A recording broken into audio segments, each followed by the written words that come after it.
You're listening to the Into the Woods podcast with your hosts, Dermot and Michael. Let's get into it. Wonderful chase by Hinshaw. Cox again. I cannot believe it. Dacos nearly runs out of room. He's goal. Jamie Elliott has won the game of footy for this famous club. Slap for Nick Dacos. He's going to be the hero. The little champ is going to pick the winner. Here's the Degoe moment. He unloads. Bang! You need your stars. And Collingwood stars just went and wrenched the cup back.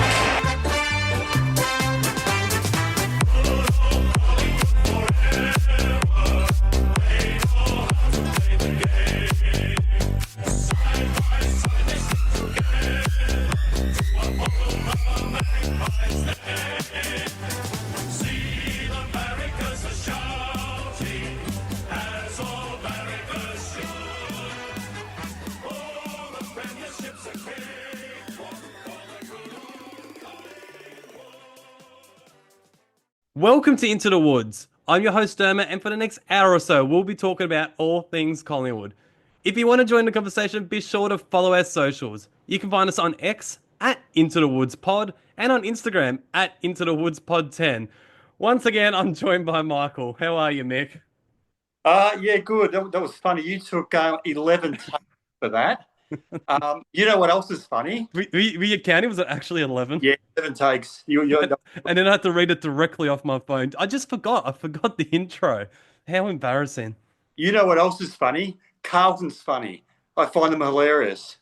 That was good. Yes. Oh, doing well, thank you. This is the first time we're doing it in this setting, this forum, where we're not in the same room. So hopefully it flows okay. But yeah. Well, we have to use my hotspot because the Wi-Fi at my Airbnb is just shocking. And there was a huge delay the first time we tried recording. I think there was about a 5-second delay, which was very annoying. But luckily, my hotspot is doing the job for the time being. Before we get into Carlton and last night's game and everything to do with that, I just wanted to mention... Don't talk about your holiday, Dermot. People aren't interested. Please don't go on about your holiday. No, the pizza you ate last night and all that stuff. Go on. That's not how I was going to open the show. I was going to open with something a little bit more sensitive, a little bit more sad. I just wanted to mention. Oh, right. So good timing to mention that, Michael. I've ruined it, haven't I? Yeah, you're cutting in and out a little bit. Hopefully that's not. Hopefully the listeners can't hear that, and hopefully it's just on my end. But I just wanted to mention the passing of Andrew Cracker. Absolutely devastating. And honestly, he actually is one of my all-time favorite players. I was thinking back to when he joined Collingwood, and it was after we won that premiership in 2010, and that was I was about 16 years old, and that was at that time the greatest couple of years as a Collingwood supporter.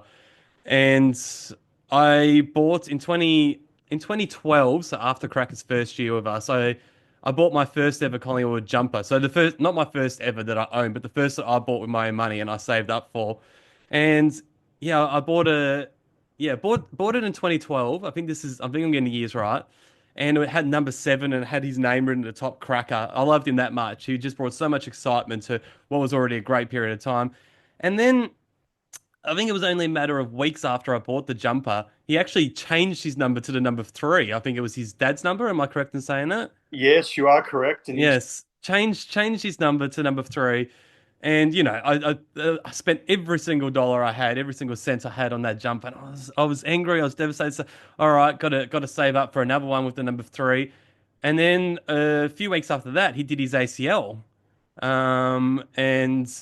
Which is obviously devastating and not something going on, isn't there? Life? A lot of devastation going on in your life. No, I'm just telling a story of my Cracker moments, and he did his ACL and then changed back to the number 7 only weeks after that because he felt like the number 3 was bad luck. So it all ended well for me. Well, obviously I didn't want one of my favorite players to do his ACL, so I'm not sure if it was a happy story, but I got to keep the number 7 jumper, and I was looking for it the other day after after the news came through, and I have no idea where it is, unfortunately. It's somewhere over the years it's gone missing, so that's unfortunate. But yeah, just a shout out to Andy Cracker and his family and friends. That's it's awful, and rest in peace. Yes, yes. So that's lowered the tempo a bit. But No, anyway, but we had to mention it. We had to. yeah, it's been mentioned a fair bit. But yeah, no, very sad, exciting player, very clean player. What did you see?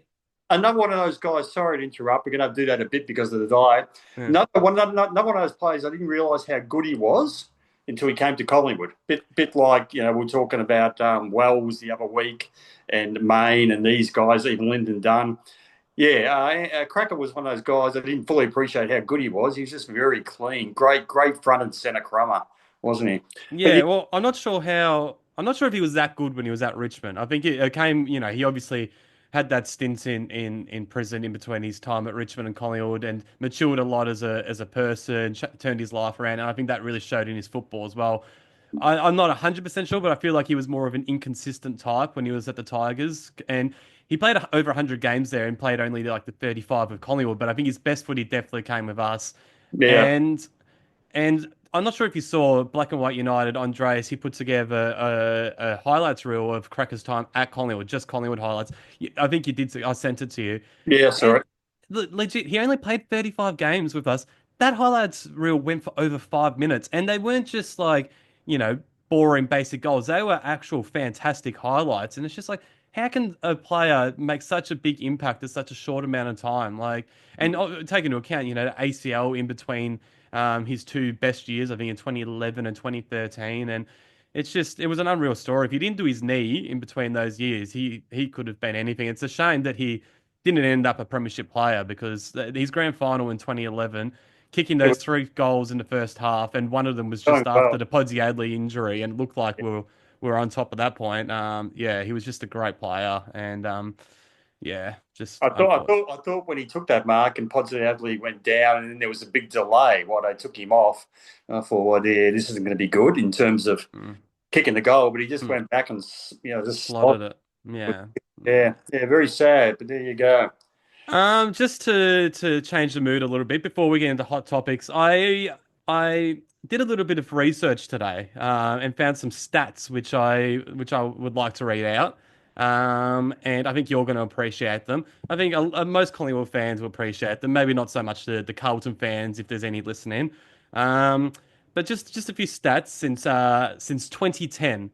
And it really makes me wonder why these Carlton supporters online continue to give shit to us as Collingwood supporters, and it's quite sad, really. So it's sorry to interrupt, but just what I've noticed with Twitter, broadly speaking, you can divide it into 2 large camps. The 2 biggest camps are the people who insist on wishing a family member a happy birthday or happy anniversary, and think it's necessary or important to let me know that they wouldn't know where they'd be if it wasn't for their wife. I hope their wife has a happy birthday, but why do I? That's nice of you, Mick. But why do I need to know about it? Why do I need to know that he wouldn't know where he'd be if not for his wife? Why did he feel the need to share that with me? So that's one group. The other group is the Carlton supporters. If you were a supporter group and their team has done diddly squat for 3 decades, I don't think you'd hear anything from them. But Carlton supporters just put themselves out there all the time, and they're just such easy targets. So they're the 2 broad groups I've found on Twitter. Sorry to interrupt. Back to your... No, you're right. Back to my stat. Well, you mentioned 3 decades. I haven't gone back that long. I've only gone back since 2010. So since 2010, Collingwood have won 214 games to Carlton's 137. We've won 14 finals compared to Carlton's 4. We've played in 7 preliminary finals compared to Carlton's 1, and they're still living off that and that semi-final the week before. We've played in 4 grand finals compared to Carlton 0. And we've won 2 premierships compared to Carlton 0. And just to top it off, I've just gone head-to-head, Collingwood v Carlton since 2010, and we've won 22 compared to their 6. Yeah, I was going to ask you about that because I know we've won 11 of the last 13, but I had heard somewhere that we had won 22 of 26 or something. So you're saying 22 of 28. 22 of 28, yeah. And they're still talking about that one from 2023, our premiership year, late in the year when we had nothing to play for. They're still talking about that. That's the one that's probably their best win in 20 years. Because what I was thinking about today, years ago, so back in the late 80s, Carlton had gone 8 ahead of us on the tally, win-loss tally. And I remember one of their banners at one of their games saying, and it had the totals, like, say, back then, it was 98 to 90. And it had the tally 98 to 90, 8 ahead, catch us if you can. Well, I think we have caught them and now easily surpassing them. So I always remember that banner, and it got us stuck for a bit. I'm thinking, you pricks. Yeah, well, we've sorted that one out. So what are we ahead of them now? 5 ahead, 134. 5 or 6 or something. Yeah, 134 to 129, 4 draws. So that's going to take a little bit of time for them to even the ledger. So it's good. Yes. It's very strange talking to you and looking at you at my house right now. It just doesn't feel right. Yes, I'm at your house. Yes. It's house sitting for me. Isn't it an absolute joy? You don't need to go into it. Have you started my car yet? No, I have to submit a report to Dermot every morning on. Well, we won't go into too much detail. Don't go into the details. It broadly revolves around bowel movements of his cats, and he's very concerned about them. And I came in the other day and I was greeted with vomit directly in the back door, and then a series of turds, and I almost added my own vomit to proceedings. Is that going to be your I got vomit? My I got vomit is that I definitely had. I was just gagging. I was just reeling from one room to another, trying to regain composure. It was horrible, and it's just been every day since. And Dermot asked me this morning, have you started my car yet? And, well, I knew I was going to get a tongue lashing when I said, no, I haven't had time. I've been too busy cleaning up turds. And, Dermot, it's not that bad. Every day, blah, blah, blah. So I'll start that after this podcast. Yeah, it's not pleasant. It's not pleasant. And I couldn't even watch the footy like sorry to indulge myself, but I was just telling Dermot before the podcast that had KO on, it was just lagging so badly. I had to watch the entire first quarter with it lagging, but I didn't want to change halfway through. So then I got on to 7+. That was worse. So I watched the second half on my phone. See, that confuses me because I have never had that issue. Like, KO shit for everyone. So there's the odd time where it lags a little bit, but I've never had an issue. I've never even had to change it over to Channel 7. I've watched everything on KO, so I don't know. I'm not sure if it's my house or if it's just you being silly. After we get off, I'll show you how to restart the TV, and hopefully you don't have that problem for tonight's game. But anyway. So who's playing Melbourne Geelong? People aren't interested in this. This is the personal conversation. Melbourne Geelong is on tonight, isn't it? Melbourne Geelong, yes, it's on soon. I'm a little bit worried about this, by the way, because you have been cutting out a little bit for me. But once again, hopefully the listeners aren't picking up on that. All right. Anyway, let's get into all the hot topics. We've listened to the wisdom of Sir Winston Churchill and the brilliance of genius Albert Einstein. In the 60s, we heard the great JFK. Now, all the great minds are talking footy. All right. So, last night's game. How good was last night's game? Far out. Like, I obviously was at the game, so I'm not sure how it came across on TV. Was it a sloppy sort of... Yes, very.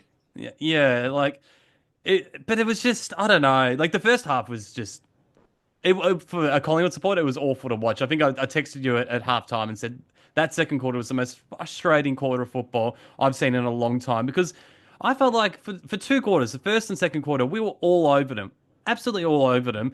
And we conceded the first 2 goals of the game, which I just didn't understand. Our pressure was elite in that first 10 minutes, and I just couldn't understand how we were 2 goals down.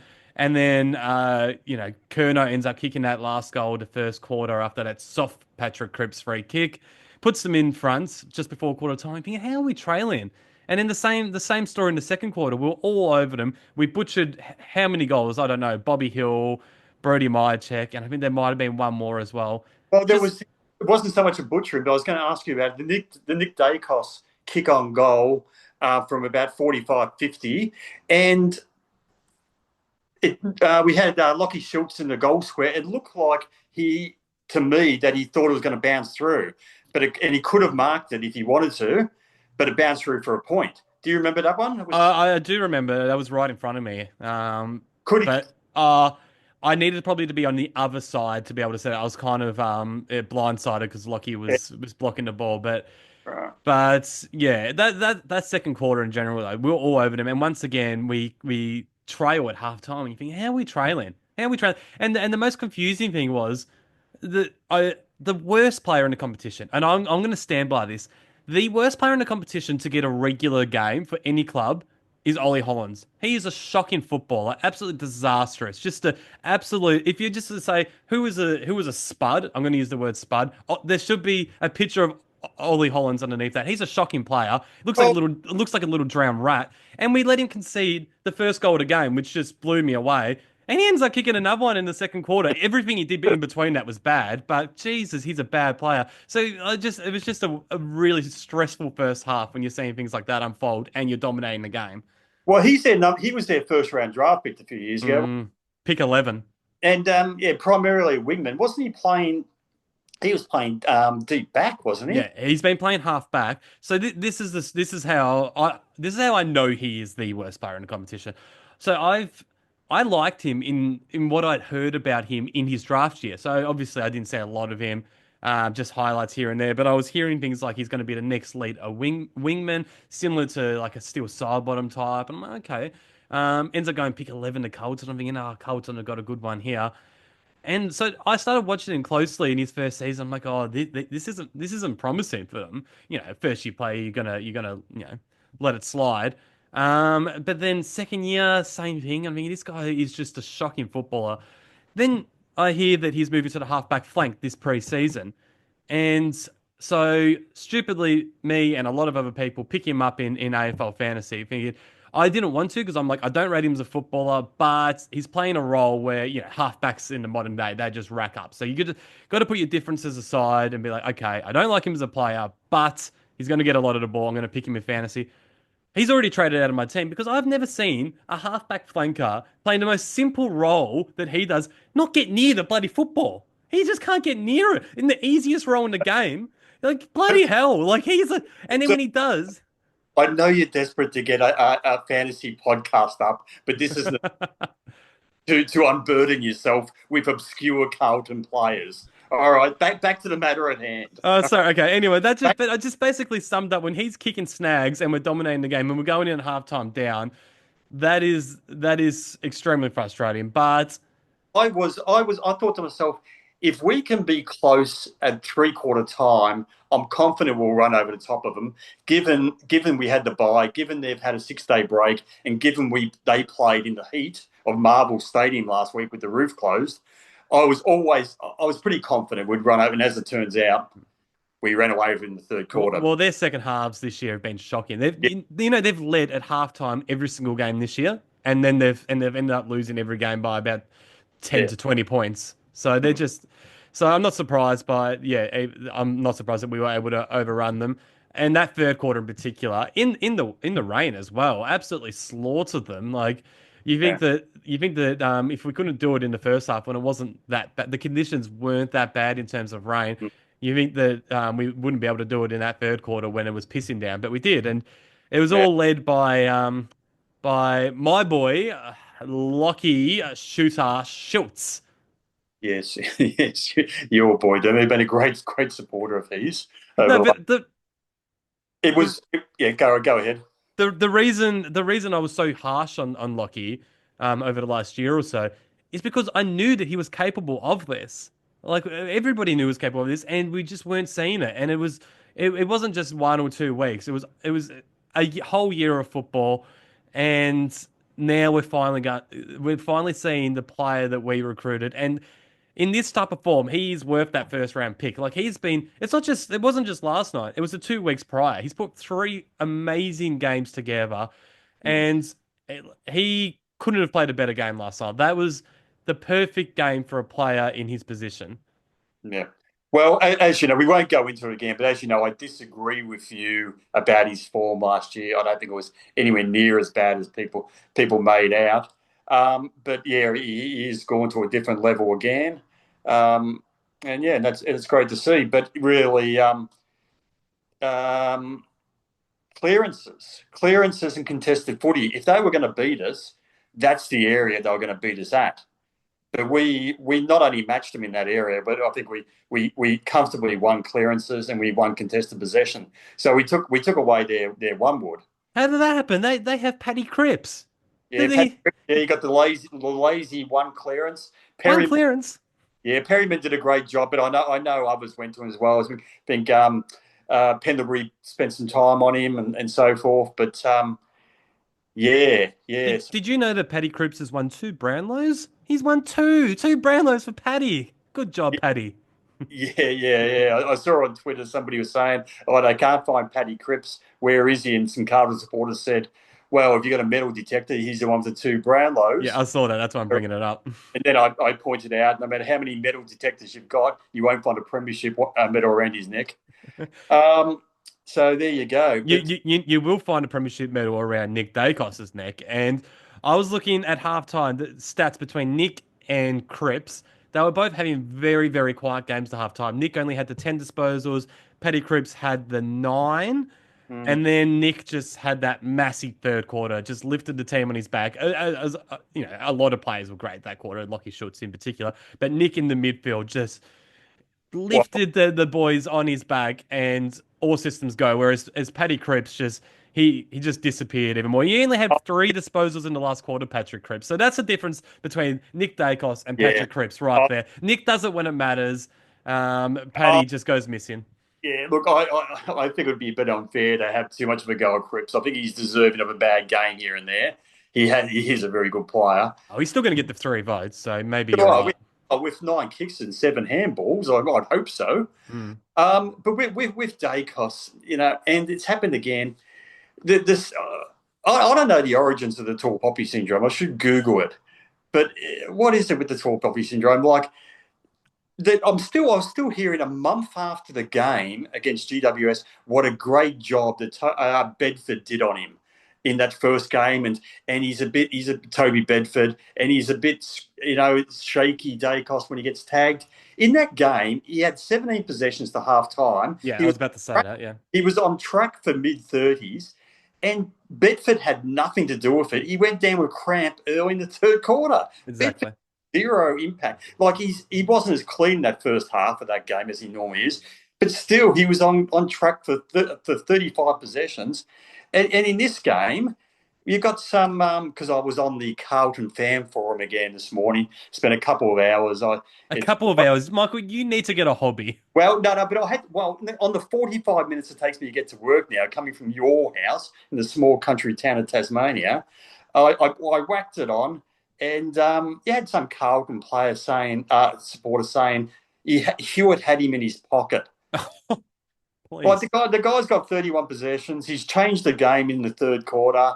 They're just so desperate to bring him down that they try to invent things. Well, they're still talking about Sam Walsh dropping him to the ground at quarter time. That's the only thing they can take out of the game. Yeah. I saw that Sam Walsh had like 31 disposals. Yeah. Absolutely zero impact. I didn't notice him once. It was actually Walsh had the 31 possessions. Dacos had 27.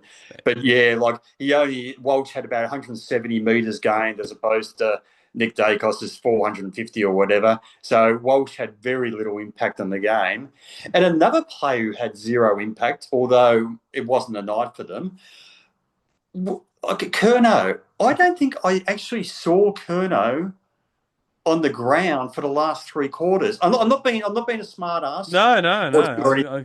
But I, I'm thinking, and then I thought to myself, that's right, Curnow's playing, but I haven't seen him. Had he been subbed off? But apparently he hadn't been subbed off. I just didn't see him, and I'm not being critical of the guy because it wasn't a night for forwards, and they weren't winning clearances or they weren't winning anything in the second half. So he had every excuse. But did you notice him much? no, well, I was about to say, give a bit of credit to Big Bad Billy Frampton. He did the job with him. Yeah, he did. He did well. He did very well. I just don't think he was getting to contests. Um, Not that I saw. Yeah, well, look, it wasn't a night for them, like you said. Like for us, like Checkers got a lot of the ball, took 7 marks, but he didn't play the greatest game. McStay was almost non-existent. Same with Membry until he kicked that goal in the third quarter. So yeah, it wasn't really a night for the key forwards, but yeah, like Billy Frampton still did an amazing job because they're still trying to target Curnow every time they go inside 50. He was basically their only target up there, and Frampton was able to stop him. So, yeah, I was talking last week about how I can't see Frampton or Dean, for that matter, getting a game to replace Reece McGuinness unless there's two key forwards. So, and I brought up, well, Carlton do have the two key forwards in Harry and Curnow. I mentioned Adelaide, and there was also one other team, the Bulldogs. And I said I can see maybe a Frampton playing those games, but in every other game, I reckon we should go with the small defenders or the medium to small defence and keep Perryman down there because Perryman switched into defence against the Bulldogs after Reef went down. And then obviously Harry didn't play this game against against Collingwood. So I thought, oh, well, maybe Frampton won't play, but he did, and I wasn't really sure about that. I mean, we don't need him. All they've got is Curnow. Moore can do the job. No, great selection because we finally saw for the first time in a while it was Frampton coming in. Darcy was able to play his natural game. He was fantastic, and you've been saying that for a while, and I'm now starting to think that Frampton he has to play. I wouldn't like to rely on him week to week, but we've seen it. We saw him last year on Harry Mackay. We saw him last night on Charlie Curnow. We saw him on Joe Danaher last year. He's done it against a few others, and he just really needs to go in and not worry about getting the ball. Just stop his opponent like he did last night. And if he can do that and let Darcy Moore just roam around and do whatever the hell he likes, and maybe Moore will only have to take a big man every few weeks, when we do play the Dogs and whatnot. But yeah, I'm all about the Billy Frampton selection now, and Harry Perryman was very good in the midfield last night. It just means that it's going to be hard for Ed Allen to get back into this team now if Perryman's in the midfield. But bring it up, but I just want to make a point. It was apparently I heard Moore interviewed after the game, and it was more by accident than design that he's ended up playing the role he did, because apparently he was supposed to go and pick up Curnow. Yeah, he was supposed to go and pick up Curnow, but Carlton had I'm not sure the Carlton's player's name, but Carlton's opponent actually picked Moore up, which forced Collingwood to use Frampton on Curnow. Well, it worked out well. That's what Moore had to say, and it did work out well.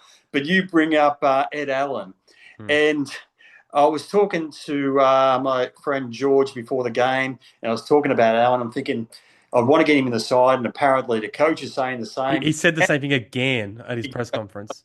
But I thought to myself, well, how do we get him in the side? Who makes way? And off the top of my head, I couldn't think of anybody at the time.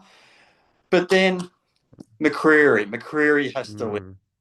He has to. I don't want to, we had a good win, great win. The guy had three possessions to three-quarter time. And I said to you, and I'm not sure if I've said this on the pod, but he's been around about 4 years now, about 4 seasons. He's the same player this year as he was in his first year. He's a guy who gets 8 to 10 to 12 possessions, lays half a dozen tackles, and kicks a goal every couple of weeks. He's still that player. So I reckon he should be close to making way for Ed Allen.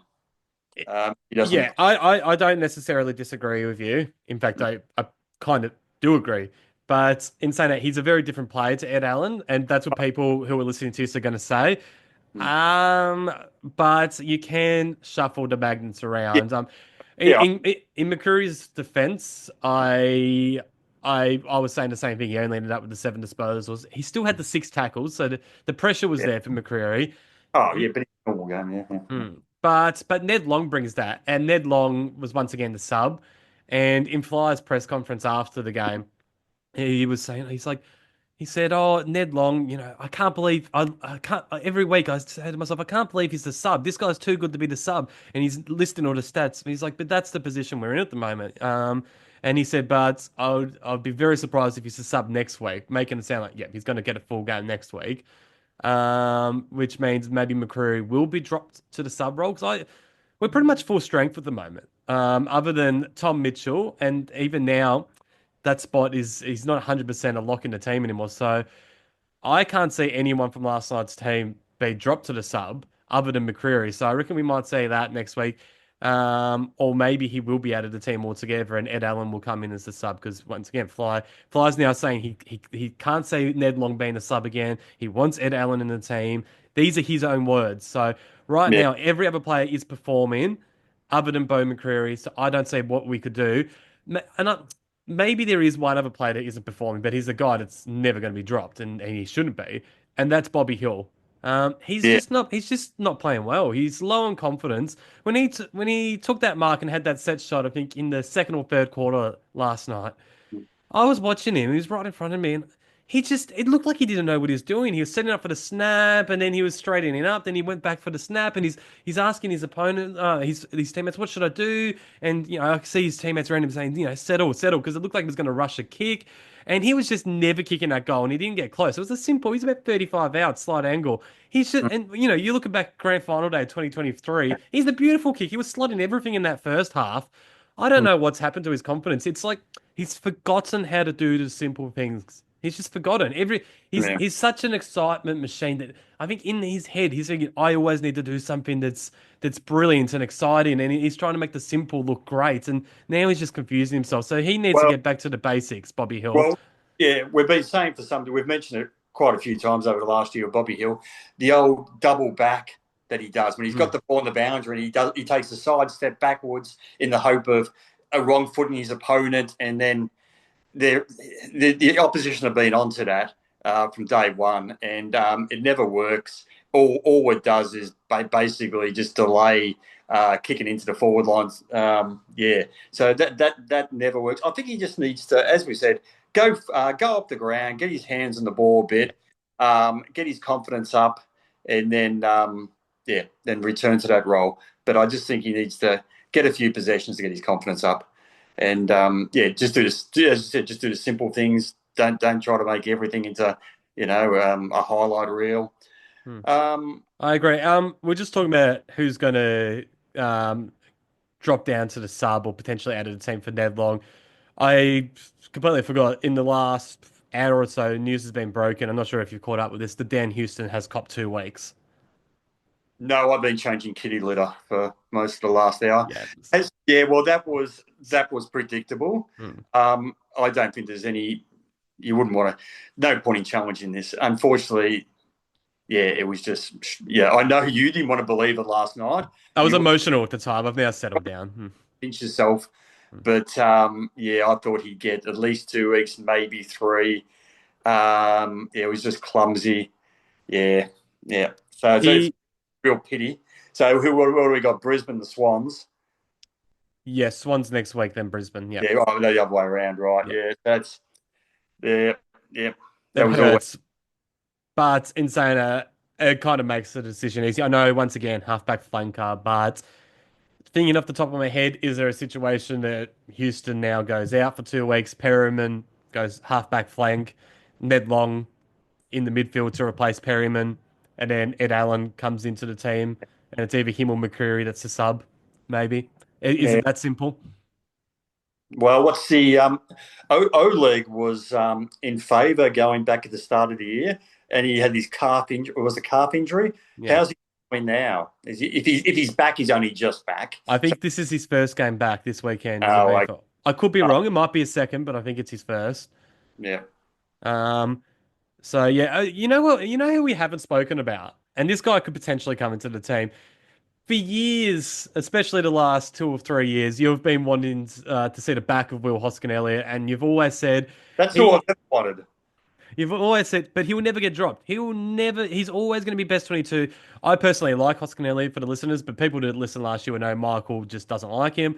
Not one. He played opening round, got injured, and then we beat Port by near 100 points, and he hasn't been able to get back in the team since. He's been emergency every week. He's been playing VFL, and it hasn't been mentioned between the two of us. You finally got your wish, and it hasn't been mentioned that Will Hoskin Elliott cannot break into this team. Maybe he comes back and plays halfback flank instead of what I just said, but I don't know. Would you be against that? I'm sure you would be. Um, yes. Yeah. I think it's a pretty decisive yes. Yeah, so there you go. It's not the last we've seen of Hoskin Elliott. No, I think he's a coach favourite, so I can see him coming back in. Yeah, which he is a good look. He's playing better than at the very height of my dislike. He went what years? What are the 2020, 21.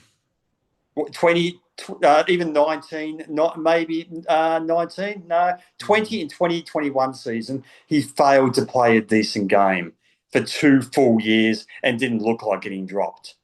So that's the very genesis of my dislike. I agree with you, and I was calling for his head over that time as well. But I think once Fly took over in 22, and then especially the back half of 23, he looked a lot better. I think it was the Bucks' game style late in 21 or the whole of 21 is what really ruined Hoskin Elliott. But yeah, I remember every team selection for a couple of years. Him and his old mate Josh Thomas, who was a great player for us in 2018, but had a similar sort of downfall to what Hoskin Elliott did. It was really hard watching those two get a game every week and not doing anything, I will admit.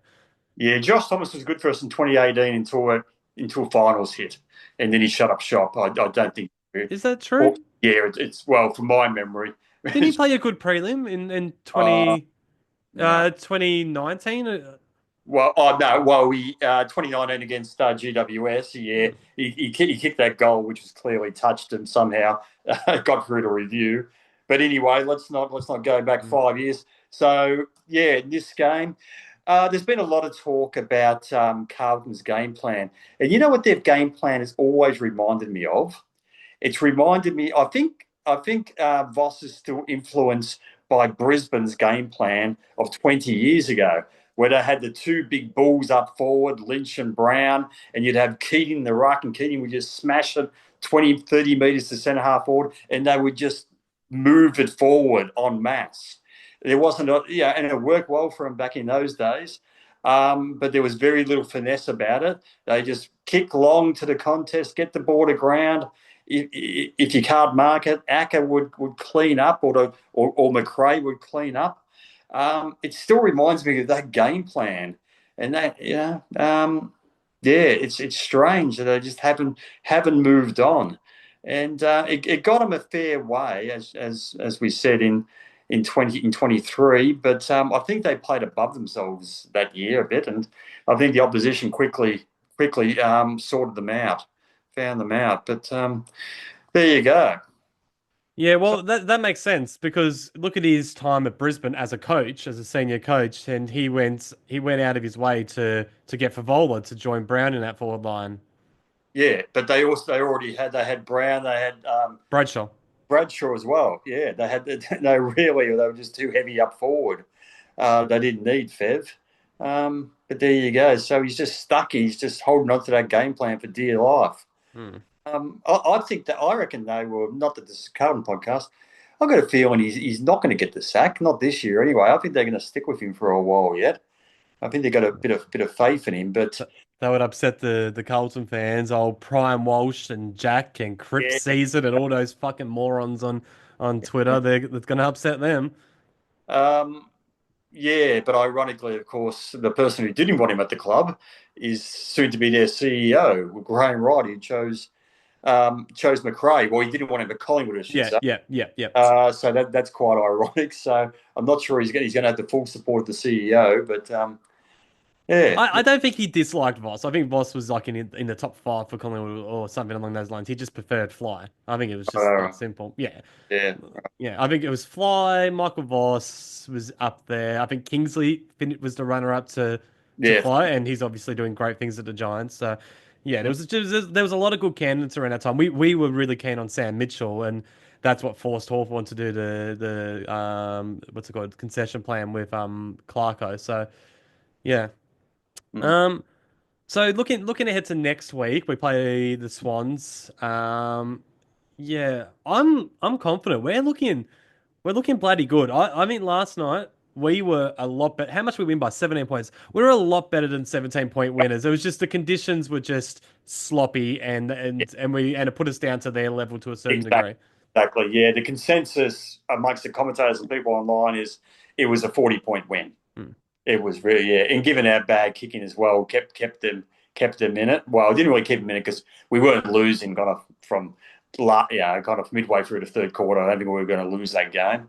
But it should have been a 6-7 goal win or a 6-7 goal better side on the night. But so all guns blazing now. We're heading into Gabba round, 3 wins, 1 loss, and Swans aren't playing great footy. It's as simple as that.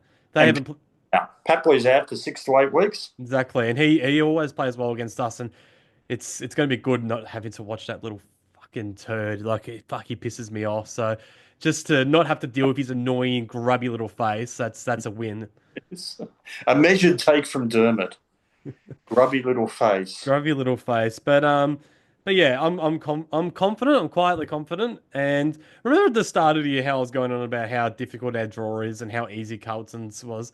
It's hilarious that we're the team that have 3-1 and they're 0-4. It's just it's great. It's fantastic. But yeah. Anything else you want to talk about in the hot topics, or can we get into the Julian Rowe medal? Oh no, I'll incorporate because I over the early parts of the year with much fanfare, I talked about my new segment to be the Tom McGuan Watch. Oh yes, okay, yep. Tom McGuan had his first game last week for the year, but I kind of remembered and forgot, and then didn't do my research. Is he playing for the Oakley Chargers? Oakley Chargers, 28 possessions, first game. Bang! There you go. That's my new segment. Is that it? That's it. Well, as I said, I kind of remembered that only to forget, and I've been really my focus this week has been primarily around kitty litter, as we've discussed. So I've had my eye off the ball to a extent. But I saw, what's his name? John Ralphie. He posted something online, saying, Tom McGuan, 28 possessions, first game for, I think it's Oakley Chargers. Might not be, but yeah. Sounds like he's back in top 10 calculations as well, from what Ralphie said. Yeah, well, there's a lot of speculation. I've heard everything from top 5 to kind of 30, pick 30. So who knows? But we're going to find out soon. We'll find out next few months where he sits. But he's an exciting prospect. As for those people who watched the Mick McGuan interview we did about a month ago, we asked him to liken Tom to a player. Not so much. He's not going to be not necessarily as good as, but in what style does he play? And Zach Merritt was his answer. So if he's anywhere near as good as Zach Merritt, I'll be very pleased. So there you go. All right, let's get into the Julian Rowe medal. Been pretty good, Julian Rowe. He's been better than pretty good. He's been a forward that has presented for them today. All right, so I have given my full 60 votes, which is, might sound a bit weird coming from, a 17-point win against a very average 0-4 team. But I just thought we were outstanding. And so much so that I've actually got a couple of special mentions, which I thought were players that were good, but I couldn't fit in my votes. I thought it was a really even performance. There were only 1 or 2 major standouts, but so many players that played their role really well. And the 2 guys that I couldn't fit in my votes that I really wanted to were Jack Crisp and Pat Lipinski. Especially very early. Those 2 were, for me, at the game, not sure how it came across on TV, standouts in the first quarter in particular. Other guys just went past them as the game went on, but I still think they were very, very good. Spoiler alert, do you have either of them in your votes? So, sorry, you had Lipinski. Who was the other one? And Crisp. Yeah, I thought Lipinski's not in neither of them are in my votes. Lipinski, I thought in the first half he was very good. When they were kind of slightly on top, I thought he was very good. I think he faded out of it in the second half, and I was trying to back that up. But to the eye test, yeah, so he just missed out. But I don't disagree. They were good. All right, so I'll get into my votes, and like I said, I've given the full 60. So in reverse order, I've given 3 votes to big, bad Billy Frampton. Just did the job on Kerno, finished with the 7 intercept possessions. And this is what the Julian Rowe medal is all about. You got to reward the role players, and you couldn't have asked for a better job. So the conditions, as we said, didn't really suit Kerno. If it was a perfect night for football, I probably would have given him a bloody 6 or 7. But I put him down a few votes because of the conditions, but still did a great job. I've given 3 players 4 votes. One of them is Braden Maynard, who had the 16 disposals at 87% efficiency. He had an equal game high 8 intercept possessions and kicked a goal. He's a goal kicker at the moment, Bruzzy, isn't he? Yeah, I think he's got a liking for it now.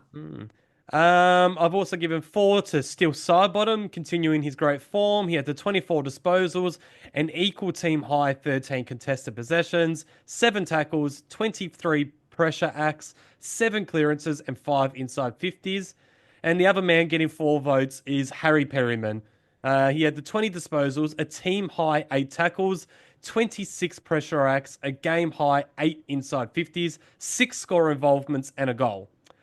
I've then given 2 players 5 votes. One being Dan Houston. He had the 23 disposals, 463 meters gained, 7 intercept possessions, and 5 score involvements. And Nick Dacos is the other guy getting the 5 votes. He had the 27 disposals, an equal team high 13 contested. He had 6 clearances and 5 inside 50s. I've then given 3 players 6 votes. So you can see how even I've got all these guys. Darcy Moore, he had the 17 disposals, 5 inside 50s, a team high 475 meters gained, an equal game high 8 intercept possessions. Josh Dacos, he had an equal game high 31 disposals, 456 meters gained, and 5 intercept possessions. And Scott Pendlebury, he had the 29 disposals, 10 contested, 7 tackles, and 7 scorer involvements. So those 3 all got 6 votes. I then gave 7 votes to Darcy Cameron, who absolutely smashed Tom DeCone in the ruck. Absolutely smashed him. I'm surprised we haven't spoke about that. TDK, probably the most informed ruckman in the comp. And in the second half in particular, Darcy killed him. He had the 22 disposals, 11 contested, 6 marks, 5 tackles, a game high 8 clearances, 6 intercept possessions, and 33 hitouts. And I've given best on ground, and I want a drum roll here. The first time this year, I've given the full 10 votes. I've given 10 votes to Lockie Schultz. I thought he was that bloody good. He just played his role perfectly. He couldn't have played a better game. He had the 18 disposals, 7 marks, 7 tackles, a game high 31 pressure acts, 419 meters gained, 4 inside 50s, a game high 9 score involvements, and an equal game high of 2 goals won. He absolutely dominated. And when I was watching, obviously I was at this game live, and I was just thinking, in that third quarter, he turned that game, man. He absolutely turned it. And I was thinking to myself at the end, when I'm sitting there and, they're about to announce the medalists for best on ground, and I was thinking, it's probably going to be one of the Dacoses or Pendlebury. I was thinking, God, I hope it's Lockie Schultz. It won't be, but I hope it's Lockie Schultz, because in my opinion, he was clearly best on ground. I just wasn't sure if it would have come across that way on TV, because I was watching him off the ball as well, and the way he works to get to every contest, he's just unbelievable. And in my eyes, he was clearly best on ground. Gave it 0% chance of him actually getting it. And then when he did, I just went fucking nuts because he deserved that. He bloody deserved that. As much as I love the Dacos boys, as much as I love Pendles, Darcy Cameron would have been a deserving winner too. But he, for me, was clearly best on ground. And I think I gave 10 votes maybe 2 or 3 times last year. I think every time would have been a Nick Dacos. Maybe Darcy Cameron might have got a 10-vote game once. But yeah, so I don't give him out regularly, but Lockie Schultz deserved that. So my votes, Schultz 10, Cameron 7, Pendle 6, Josh Dacos 6, Moore 6, Nick Dacos 5, Houston 5, Perryman 4, Sidebottom 4, Maynard 4, Frampton 3, and special mentions to Crisp and Lipinski. They got 0, but were still very good. It would have been quicker to say who didn't get votes. That's a lot of votes to a lot of players. That's 60. Yeah, I know, but you've got to spread it right out. 11 players got votes. Bloody hell. How many have I got? 1, 2, 3, 4, 5, 6, 7. I got 8. Yeah, look, I share your sentiments in that it was a better win than the scoreboard indicated. And it was a very even performance across the board. And I think I've made a mistake in my votes, but I'm sticking to it. I'm hearing a lot about Houston's game. He wasn't amongst my votes, but I'm hearing a lot today. I've heard you mentioned him, but I not on my watch, not today, Houston. So we've got 8 votes to the following players: Schultz, Pendlebury, Nick Dacos, and Darcy Cameron, and then 7 votes to Josh Dacos, Sidebottom, Perryman, and Moore. For a total of, I'll go through them again. Yeah, you go through it really quickly, so I didn't. None of that sunk in. Oh, okay, rightio. How many did you give to Schultz? We'll start again. So 8 to the following players: Schultz, Pendlebury, Nick Dacos, Darcy Cameron. All got 8 votes. Right? You look confused. I just think anyway, yep. I think you're disrespecting Schultz's game a bit, but. Right, okay. 7 votes to. Sorry, why I'm laughing? You had the same look on your face when I was trying to teach you how to spell back in the day in grade 3. You know those fish words you had? You had these things called fish words. Move on, Michael. No one cares. You had that same look on your face. Josh Dacos, Sidebottom, Perryman, Darcy Moore, 7 votes. Can I just say, so you've left Maynard out. Yes, I know that. Yep. You left Maynard out against, what was the game you kicked 2 goals? The Dogs game? Yeah, the Dogs game. You left him out, or was it Port Adelaide? One of those games. He was outstanding, and I didn't pick this up at the time. What game you kicked 2 goals? Yeah, I didn't pick it up at the time, but you didn't give him votes that game, and it wasn't just his 2 goals. He was just great all night. You haven't given him votes again. Why are you disrespecting Maynard? Well, not everybody gets a ribbon, Jim. I know these days everyone gets a ribbon, but not in my voting, they don't. You've given more votes to Isaac Quainer this year than you have Braden Maynard, because I'm keeping tally of the votes you give and the votes that I give. That's a joke, Michael. Maynard's had an absolute outstanding year. Quainer, we might need to talk about him another time. He's only had the 5 touches last time. I know that's not his job, but he's not looking great again. No, how have you given more votes to Quainer than Maynard this year? I'm not here to defend myself. That's just how I saw it. You want to know why I'm keeping tally on my votes compared to yours and then the overall tally? It's because last year you were criticising Josh Dacos finishing so high in the Julian Rowe medal, even though you give out bloody half the votes. So this year I'm waiting for you to criticise someone having a certain amount of votes, and I can say, actually, Michael, you've given him this many. So I'm keeping tabs now. Keeping you accountable. I appreciate you keeping tabs, because it was quite a mystery how Josh got so high in the tally last year, given that I, as you say, give half the votes. That was one for the ages. But moving on, there you go. So they're my votes. Yeah, very nice. We should have had a little meeting beforehand because we're obviously not together. Have you got I Got Vomit today? I haven't got I Got Vomit. You haven't got I Got Vomit? No, nothing's really upset me other than the literal vomit I almost bathed up every day for the last 3 days. But no, nothing. All right. Well, that means we can get into... Well, go on. I've been very busy this week, Dermot, okay? Running your household. So. I'm sorry, I'm on holiday at the moment, and I had to waste time this morning putting together a Who Am I for You. Do you think I want to do that while I'm holidaying? And I hope, Dermot, you haven't been petty. I'm expecting you to be petty over this, okay? Because you've got a history of being petty and lashing out. You know, we've had feedback about last week's Who Am I? And people have on YouTube, at least on YouTube, maybe elsewhere, have said, yeah, everybody knows that Peter Dacos played for Preston RSL. Michael, one person said that. Literally one person. Stop making it sound like there was heaps of people. But it was indicative. That one person's opinion was indicative of the larger community. Who was that person again? Maggie. All right, Maggie. Maggie, can you please tell us how old you are? Because if you're a similar age to Michael, that's fair. Like maybe that is knowledge for people that are 60 plus. But for No. Can you indulge me for a moment? I think it's fair and reasonable that if the player in question is an all-time great, as in this case he is, if not the best player ever, you have to make the questions a little bit more obscure, because if they're just the normal questions, it becomes too obvious. So it's a trade-off. I'm giving you one of the greatest players of all time, so that's the advantage. But the trade-off is the questions will be a little bit more obscure. Whereas what you do is you give obscure people, i.e. Mick Irwin, and start off by saying, I played 29 games in 1963. So you got obscure subject matter, and you got very obscure, clues. They can't both be obscure. So anyway. Telling me the year he was born is not a clue. That is just crap. You got to give me some kind of a chance. Well, no, hold on. But to begin with, you got, I think, BT.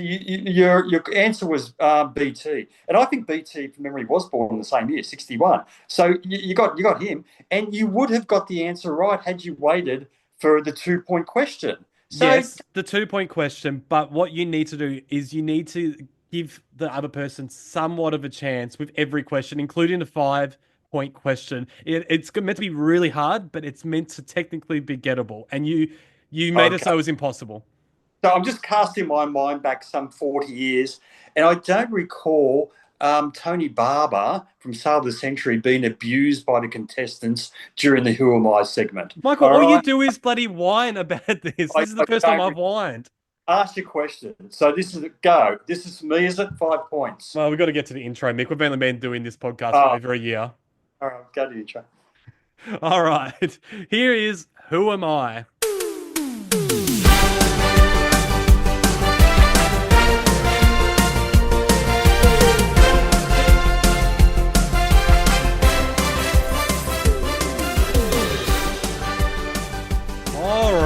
Who am I? Who am I? Say something. This new system we're going with, where we've got the intro music, and I just sit here like a stun mallet for 11 seconds. What am I supposed to do to look natural? Am I supposed to shuffle paper like they do on a current affair in shows such as that, or am I supposed to just stare, as Maggie said, like a serial killer into the camera? What am I supposed to do? Or am I supposed to pretend like I'm thirsty and have a drink of water just to pass the time? It's very awkward. You are the most awkward person I've ever met. What's the question? All right. For 5 points. I was drafted to the Pies with pick 25 in the 2016 rookie draft after working as a childcare worker. Dermot, you, as predicted, you're very, very petty. Pick 25, 2016, a childcare worker. In the rookie draft. In the rookie draft.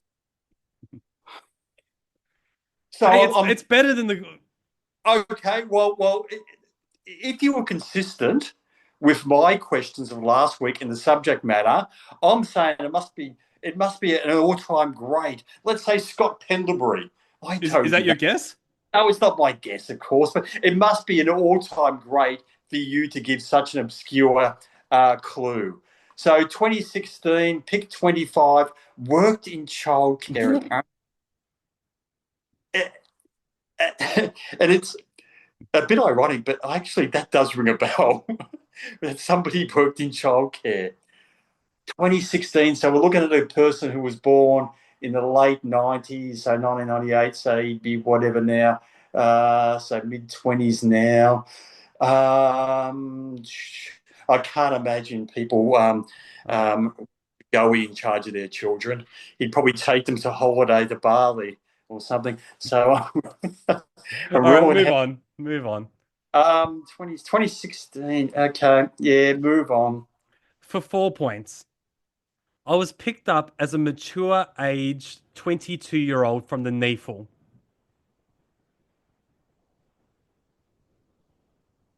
The NEFL. I've forgotten where the NEFL is. Is the NEFL Queensland? It's non-existent anymore. Well, thank you for that, Dermot. You're giving me clues that are now non-existent. No, well, the NEFL isn't a thing anymore. Yeah, but was it Queensland? I'm thinking it was Queensland, New South Wales, Yeah. Northern Territory, all those I've put together. So we got him as mature ager. Yeah. From the NEFL as a 22-year-old in 2016. I find this too much. I think I work things out slowly over a period of time. I could probably get this if I really had a lot of time, but you never even allow me much time. It's a podcast, Michael. No, okay, I know, I appreciate that, but maybe the listeners at home want a chance to mull over this as well. Maybe get themselves a coffee. 2016 NEFL 22-year-old, you reckon, rookie draft? I don't reckon I know. Queenslander type. Queensland and New South Wales. All right, we're moving on. This is too long. 2016. We're moving on. Oh, wait on. Am I thinking of somebody like a... Wait on. Josh Thomas came from up that way. I could see he's an upstanding type, other than the cocaine he takes. He might be trustworthy around kiddies. Josh Thomas? Are you going to go with that for 4 points? 4. He was a Queenslander. I'm pretty sure he's a Queenslander. Should I bust out? You're looking a bit nervous, Dermot. You've got a very nervous giggle going on there. You reckon I might be getting this on 4 points? Josh Thomas, 2016. I might throw caution to the wind. So 2016 is early 20s, and he played the 2018 grand final, and he would have been about youngish. Josh Thomas. I'm going Josh Thomas. You'd be incorrect. Oh, no, come on. That was a good... look, I deserve a point for a bit of gumption at least. Think about Josh Thomas for a second. He the 2018 grand final was... He'd already been back about a year from that cocaine suspension. He was drafted in 2016. Wasn't the cocaine suspension after 2018? No, Josh Thomas was literally on our list in 2010, man. Was he really? What was he doing? He just wasn't in the game. We were a great team. Oh, for crying out loud. No, don't start again. No. All right, let's keep on going for 3 points. Well, this whole setup is I should have... This should be a handicap one because of the circumstances for broadcasting. Keep on going. I'll get it. For 3 points.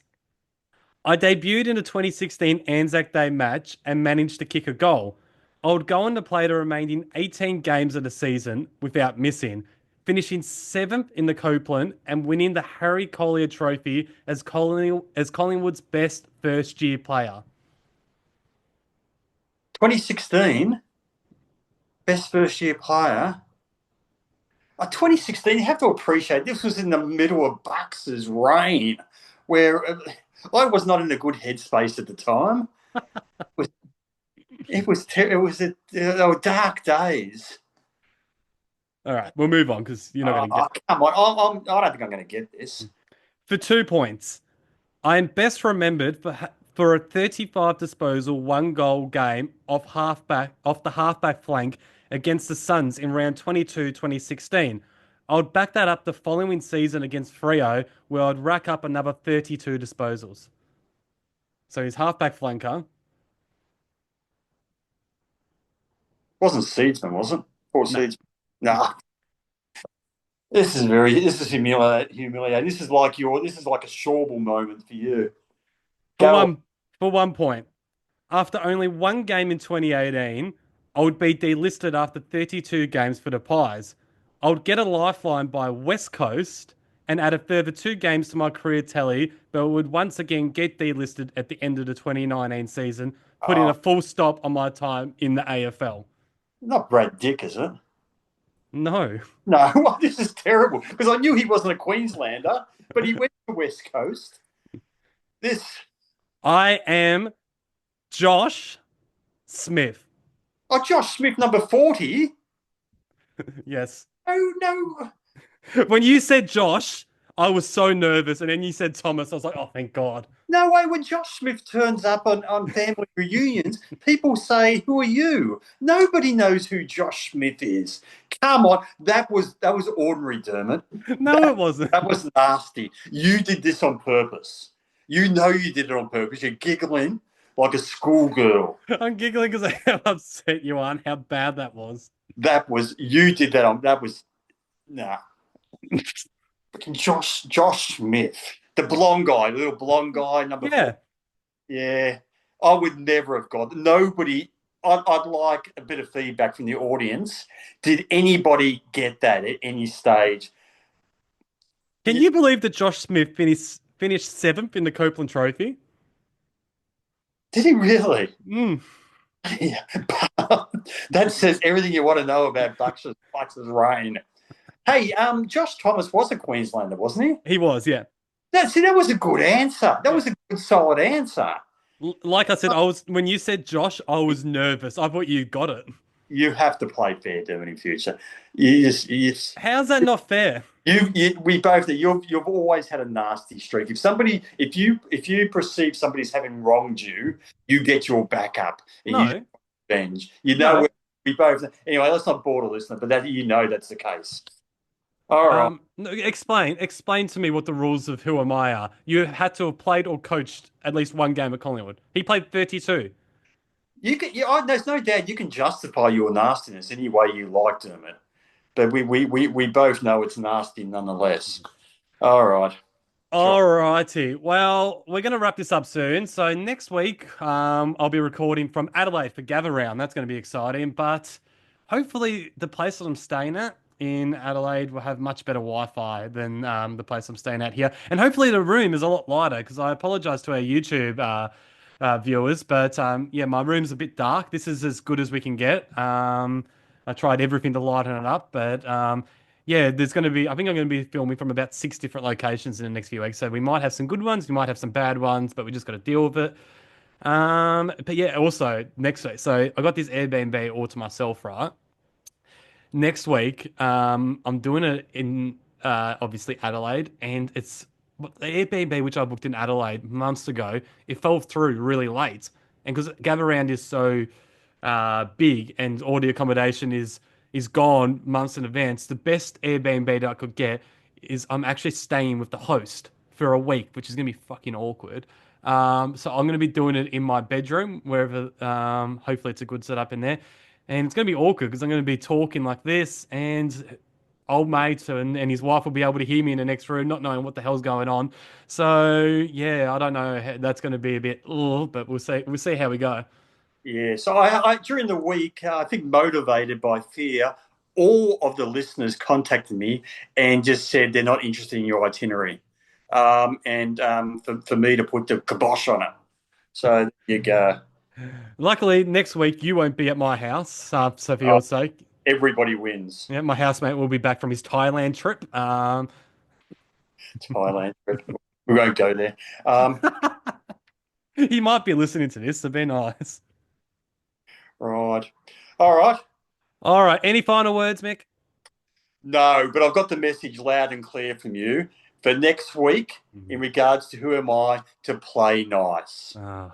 Okay. God, you're a sook. That's the overriding message coming out today. Play nice. You're a sook. All right. Don't forget to subscribe to our channels on Spotify, Apple Podcasts, and YouTube. If you want to follow our socials, you can find us on X at Into the Woods Pod and on Instagram at Into the Woods Pod 10. Thanks for listening. We look forward to doing it again next week. See ya.